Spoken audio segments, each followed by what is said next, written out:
Most people are never truly alone, not because they cannot be, but because they are afraid to be. The moment silence appears, something else is quickly brought in to replace it. A phone is unlocked, music starts playing, a video runs in the background. Even when nothing is happening, noise is created on purpose. Silence feels empty, but that emptiness is not the real problem. The real problem is what silence allows to surface.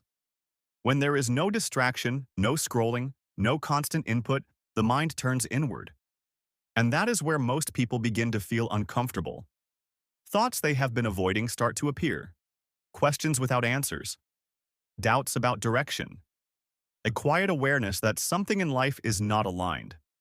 This is why thinking alone feels threatening. It removes the protection that noise provides. Distraction does not exist to entertain you, it exists to keep certain thoughts away. As long as something is playing, the mind stays occupied. As long as the mind is occupied, nothing has to be confronted. Silence breaks that pattern. It creates space where honesty can exist. And honesty is dangerous because it demands change. Most people are not afraid of being alone.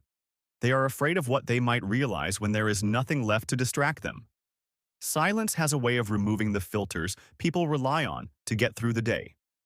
When you are busy, distracted, and constantly consuming something, life feels manageable. Problems feel smaller. Dissatisfaction feels distant. But silence does not allow that distance. In silence, the mind stops reacting and starts observing. It notices patterns you have been ignoring. The routines that repeat without progress. The goals that quietly faded. The compromises that slowly became permanent. This is why silence feels heavy. It doesn't add new problems, it reveals existing ones. Thinking alone forces you to see your life without editing. And for many people, that view is uncomfortable. It exposes how much time has passed without meaningful change. How often decisions were postponed. How many times comfort was chosen over honesty. Distraction protects people from this awareness by keeping the mind occupied with what is happening now, so it never has to reflect on what is not happening anymore. Silence removes that protection. It asks questions without asking permission. And those questions are difficult to escape once they appear. This is why distraction becomes more than a habit. It becomes a form of self-protection. People don't just use noise to pass time, they use it to avoid clarity. Every notification, every video, every background sound serves a purpose. It keeps the mind from settling long enough to think deeply. Deep thinking is dangerous because it leads to conclusions. And conclusions lead to responsibility. When you think alone, you begin to connect dots you have been keeping separate. You notice where your life is heading, not where you hoped it would go. You recognize patterns that are hard to justify. You start asking why certain choices were made and why others were never made at all. That moment threatens the version of life you have learned to tolerate. So distraction steps in before clarity can fully form. It interrupts the thought. It replaces silence with stimulation. Over time, the brain learns to fear stillness because stillness removes escape routes. Silence doesn't judge you, but it doesn't lie either. And most people would rather live with noise than sit long enough to hear the truth clearly. Over time, avoiding silence becomes automatic. People reach for distraction without thinking, the way someone reaches for a light switch in a dark room. The habit forms because the brain learns that silence leads to discomfort, and discomfort feels like a threat. But that discomfort is not random. It is the feeling of unresolved thoughts trying to surface. When life is misaligned, the mind keeps signals buried just below awareness. Noise pushes those signals down. Silence allows them to rise. This is why even a few quiet minutes can feel restless or irritating.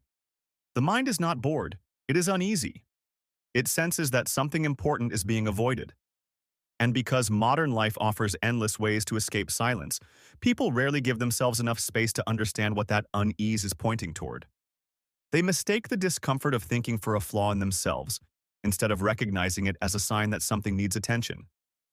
Silence is not the problem, it is the mirror. What makes this avoidance so powerful is that it feels normal.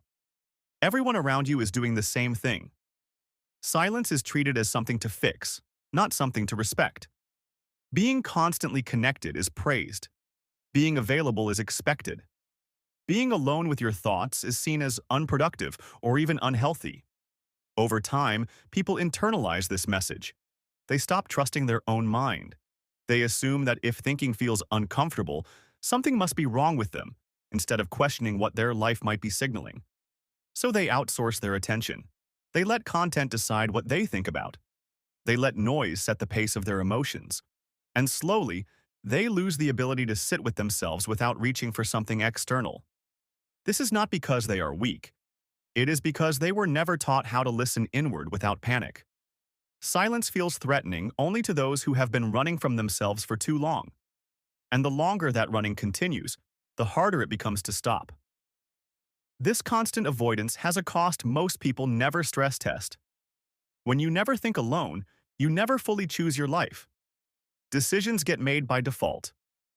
You drift into routines, roles, and identities without ever sitting down to ask whether they fit. You mistake momentum for direction and familiarity for alignment. Silence is where those distinctions become clear, which is exactly why it feels dangerous. Thinking alone forces you to confront the gap between who you are and who you could have been. It highlights compromises that were supposed to be temporary but quietly became permanent. And once you see that gap clearly, it becomes impossible to unsee. That awareness demands a response. Either something has to change, or you have to consciously ignore what you now know.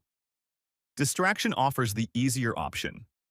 It allows people to keep moving without choosing, to stay busy without deciding, to remain functional without becoming intentional. This is why avoiding silence is not about comfort. It is about control. Silence takes control away from habits and gives it back to awareness.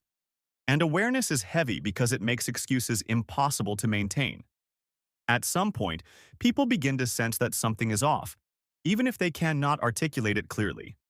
They feel restless in moments that should feel calm. They reach for their phone the moment there is nothing demanding their attention. They fill every gap with sound, not because they are bored, but because boredom creates space for reflection, and reflection threatens the story they have been telling themselves. Thinking alone strips away comforting narratives and replaces them with uncomfortable clarity. It forces you to notice where you have been avoiding responsibility, where you have been choosing familiarity over growth, and where you have been distracting yourself instead of deciding. That realization is not gentle. It doesn't motivate. It confronts. And because confrontation feels destabilizing, most people retreat back into noise. They choose distraction not because it makes them happy, but because it keeps their life familiar. Silence would force a reckoning. And most people are not prepared for what that reckoning would demand from them. The uncomfortable truth is that thinking alone is not dangerous, but it is demanding. It demands honesty. It demands responsibility. It demands that you stop blaming circumstances and start recognizing patterns. Silence does not tell you what to do, but it shows you what you have been avoiding. And that is why so many people fear it. Not because they are incapable of thinking, but because thinking removes excuses. When you sit alone with your thoughts, you can no longer hide behind busyness, distraction, or noise. You begin to see your life as it is, not as it feels when you are entertained.